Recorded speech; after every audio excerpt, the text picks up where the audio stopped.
नमस्कार, संजना यादव अपनी YouTube channel पे आपका स्वागत करती हूँ दोस्तों। कि चलिए एक मैं फगुआ गीत लेके आई हूँ। अच्छा लगे तो लाइक सब्सक्राइब कमेंट करना दोस्तों। की चलिए सुनाते हैं कैसा लगा। हमरे सड़िया के दर दर किनारी ऊपर फूलवारी, हमरे सड़िया के हो, हमरे सड़िया के दर दर किनारी ऊपर फूलवारी।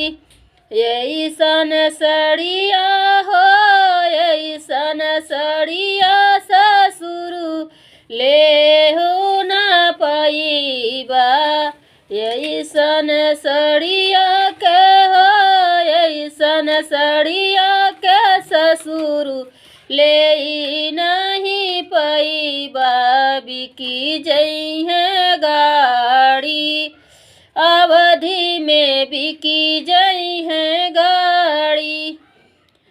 मोरे सड़िया के हो, मोरे सड़िया के दर दर किनारी ऊपर फूलवारी, मोरे सड़िया के दर दर किनारी ऊपर फूलवारी।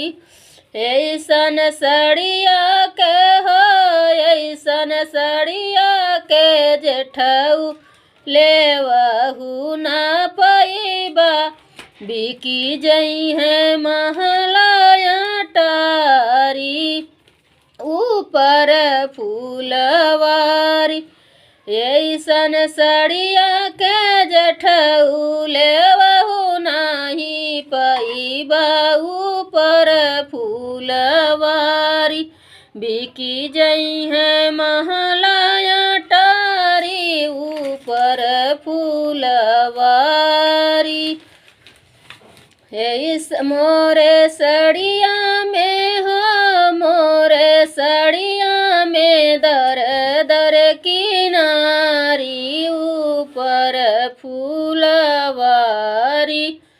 मोरे सड़िया में हो, मोरे सड़िया में दर दर किनारी ऊपर फूलवारी।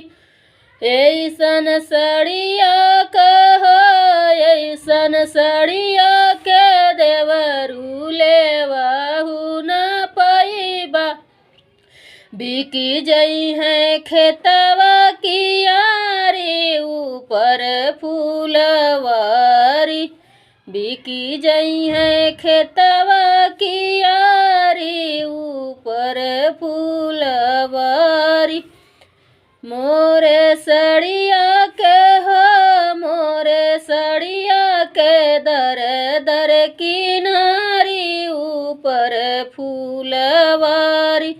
तो दोस्तों जो गलती होगा उसको माफ़ करिएगा। मेरे को फगुआ गीत बहुत कम आता है, नहीं आता है।